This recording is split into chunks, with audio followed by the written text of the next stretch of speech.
We will look at how to include some typeset text in a drawing, or it doesn't really have to be a drawing. It can be considered as a general document. The drawing, as you recall, you have to do add node and then add the individual node.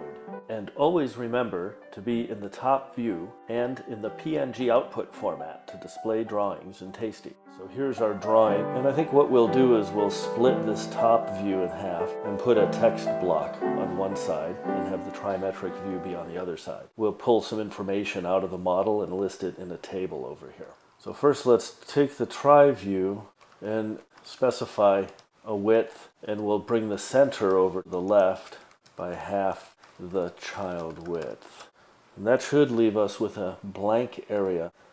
And now we'll add the text block. So here we've jumped ahead a little bit and prepared the new view. So we have a new base view, the text view. And as its single object, it contains this text block, which is defined here as a robot text block. And we'll see the definition for that in a minute. But let's go through the inputs to this new base view. Its center is translated to the right, so that's why it ends up on the right. And for now, we've set the left margin and the front margin to 0. Those default to some non-zero value. Now into the text block, we're passing a width and a length. This is very important that you specify the width and the length of the text block to be identical with the width and the length of the view that you're putting it in. So we directly reference the text view width and the text view length here. Now these other inputs are just some representative values from our robot assembly that we want to display in the content of the typeset area. So we're passing them in for that purpose. Now let's take a look at our definition for robot text block.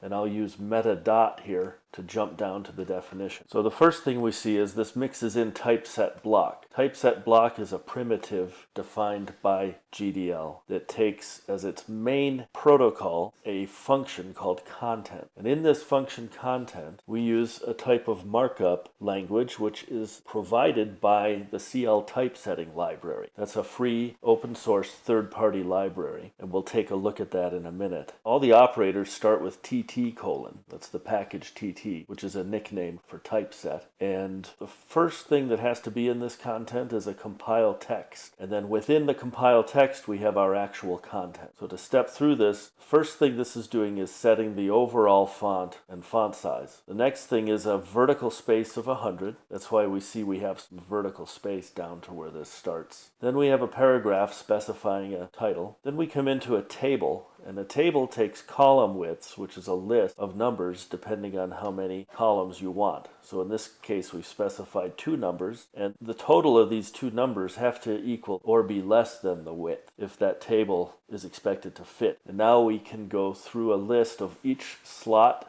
in this list that we've passed in, and we've just repeated it here for convenience sake. And for each of these slots, we're going to generate a row, and within each row we'll have 2 cells. The first cell has a background color that's green, RGB, Roy G Biv, so this would be pure green. Then we have to call put string because this is a computed string as opposed to a hard-coded constant string. And we're simply calling string capitalize on the slot name. So in this first column, we get the slot names. And then for the second cell, or the second column, first we establish a paragraph environment with center alignment, and then we put a string for the actual value. And the way to grab the value at runtime when you don't know the slot name at compile time is using this evaluate operator. And for that to work, the slot name has to be a keyword symbol starting with a colon. Now, if you would like to get fancier, have a look in your installation for glisp system home of CL typesetting. And in my installation, it's in this location. So let's look at the tests file. And in here are several examples. When you want to use any of these examples, you would begin with simply the compile text. You can ignore all this stuff up here